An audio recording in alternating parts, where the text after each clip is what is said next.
Hello and welcome back to Simon's Rants. I'm Simon, and today I'm giving my first thoughts on Teenage Mutant Ninja Turtles Mutant Mayhem.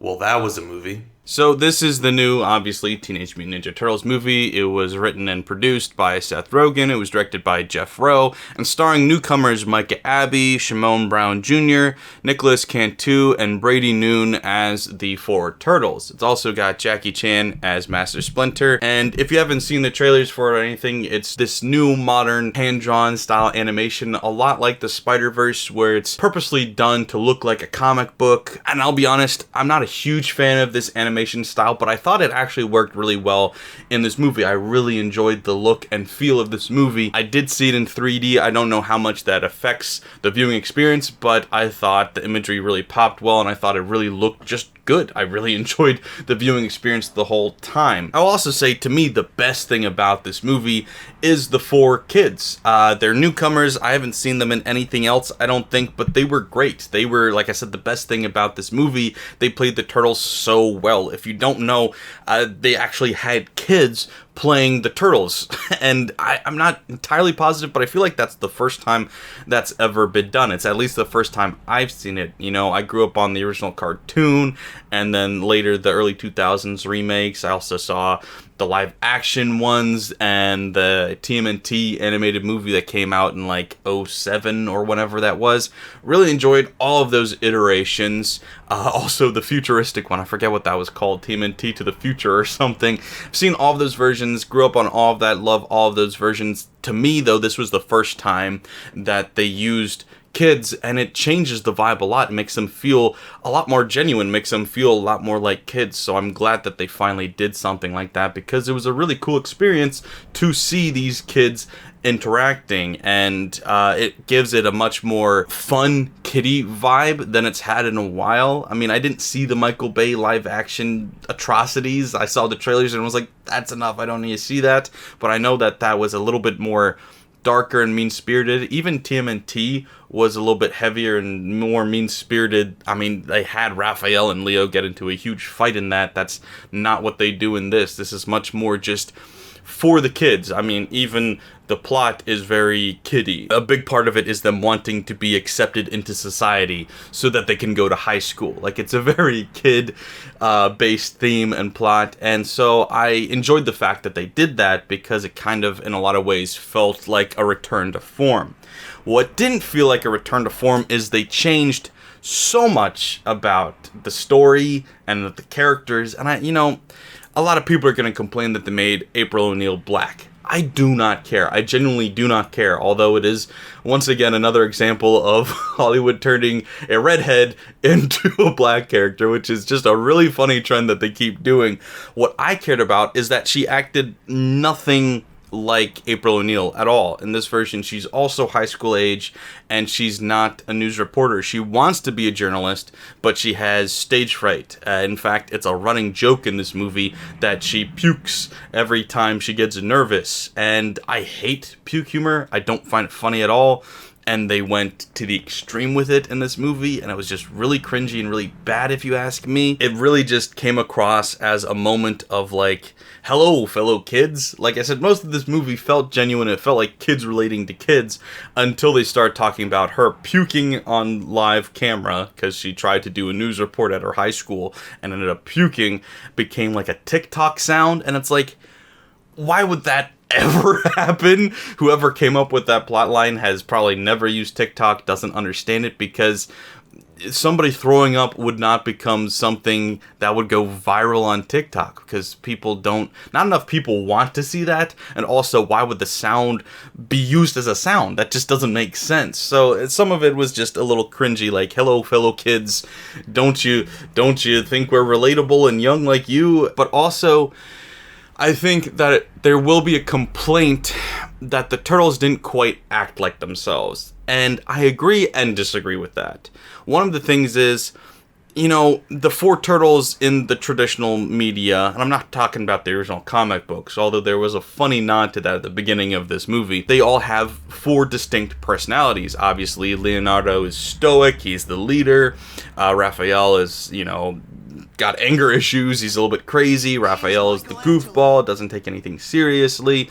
And Donatello is the brainiac, bit quirky, not really funny on purpose, but sometimes funny by accident. And you've got those core traits there, but you also kind of blur the lines. Like, they're all a little bit funny, they're all a little bit quirky, they're all a little bit stupid, and it kind of makes it not feel like the characters as much, but at the same time, it does make it feel more real, because, you know, they're four brothers. They would have similar personalities, even if there's like, this guy's the smart one, this guy is the goofball. They're all gonna be a little bit goofy, they're all gonna be similar in different ways, because, you know, you've got common traits with your siblings, even if it doesn't feel like it. And I'm getting attacked by mosquitoes, god damn it. What I didn't like was they just left out core components of the characters.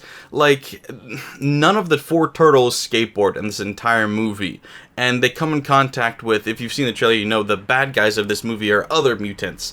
And at one point, one of the characters they come in contact with is like a surfer dude skateboarder parody, and he's got a skateboard, so you start to think, oh, okay, they're gonna get introduced to skateboarding by this character, and that's when they're gonna do it. Or maybe during the final boss fight, they take the skateboard and they use it to accomplish. No, they never do that. They never touch the skateboard.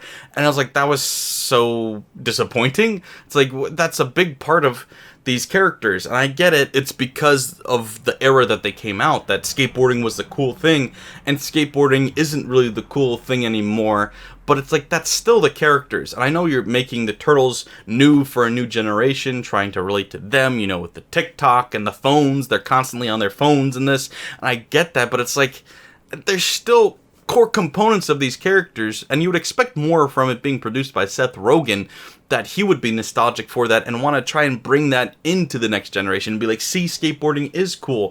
Don't we want to start a new generation of skateboarders? Wouldn't that be fun? And then they don't do that, and that's disappointing. Also, the origin story is completely changed in this, which is just disappointing to me. Maybe some people won't care, but I cared. They learned how to be ninjas off of like VHS tapes, and it's like, so Master Splinter is kind of used more as a punchline or as a joke than he is used as an actual stoic leader, wise leader rat. And it's like, why are we doing that? And it felt like a lot of this movie was emphasizing humor over actual storyline, and I get it. That kind of comes with the territory of it being for kids. But once again, you watch the original cartoons, they're kiddie, they're very silly, but they're silly in how seriously they take these ridiculous concepts of Teenage Mutant Ninja Turtles and a giant rat and stuff. And this guy, this ninja covered in blades, and how silly that is, but they take it so seriously, then that's why it's a kids thing. It doesn't have to constantly acknowledge how silly it is, and I guess this doesn't, but it never takes anything seriously either, which is disappointing. And I will say that kind of, by the end of the movie, wears down on you a little bit, because I thought the first section of this movie was so enjoyable. The first 45 minutes, the first half of this movie was great. I was in bliss. I love this movie. I'm majorly nostalgic for all things Turtles. Really enjoyed the first half of this movie, but by the end of the movie, I was kind of worn out and a little bit bored, because the plot is so basic and boring that it kind of just devolves into just a mess, and I didn't really care about the things that were happening anymore, other than really the interaction between the four turtles. That remains fresh, that remains good the entire time. These kids were fantastic. Honestly, it kind of gave me similar vibes to the 2017 Stephen King's It movie, when that movie came out, and you're just like, wow, these kids are all amazing. Like, they're the best part about this movie. They're all fantastic actors, and you really just don't expect that from kid actors. And I guess that's becoming more common now than it used to be, where children can actually be good actors too. And this is a great case of it. Like I said, I haven't seen any of them in anything else as far as I know, or at least not main characters in anything else I've seen, but they were all phenomenal in this. And I've heard and seen in videos that they talked about how they did that was a lot of unscripted dialogue between them. They would have them all sit down in the same booth and just rant and talk and just kind of ad-lib the scene, knowing where the scene was supposed to go and just let them all talk. And it worked phenomenally. I thought that was the best part about this movie. Like I said, by far, it really, really worked. So it's encouraging to see the turtles be good, but the rest of the movie around them wasn't great. Wasn't bad either. I would still give this movie a positive rating, but only like a 6, maybe a 6.5. I did enjoy it, but like I said, I was kind of bored by the end of this. I think it was ultimately for a younger audience, and that's fine. Like, we can have a younger audience for Turtles. That's a good thing, and it is a kid's show. My problem is, like, if this is for the new generation, you're kind of introducing them to the story all wrong. Like I said, the origin story and the plot is completely wrong. You kind of don't take something seriously, so it's a little bit disappointing in how they handled the source material. I guess forgettable is the best word for it. It was good, but forgettable. For all that they changed, because they changed a lot, I just really won't be thinking about it much. Like, it's not memorable in any way. Any of the changes that they made weren't memorable. Like, they kind of just went with the most basic or obvious decision at every turn, almost. So, yeah, the Turtles, like, I'll say their names again. The 4 kids are Micah Abbey, Shimon Brown Jr., Nicholas Cantu, and Brady Noon. Once again, those kids are great. Love them. Would love to see whatever they do next. I know that they've already announced a sequel to this movie, so I'll probably end up seeing that when that comes out. But yeah, they were all really good. Really enjoyed them as the Turtles. Wouldn't mind seeing them back as the Turtles. The rest of the movie was just a little disappointing. Not bad, but it could have been a lot better. I guess if they had just taken the source material, like I said, a little bit more seriously. But that's what I had to think. What do you guys think, though? Have you seen it? Let me know in the comments below. And of course, don't forget to like, share, and if you're new here, subscribe. Thanks, guys. Bye.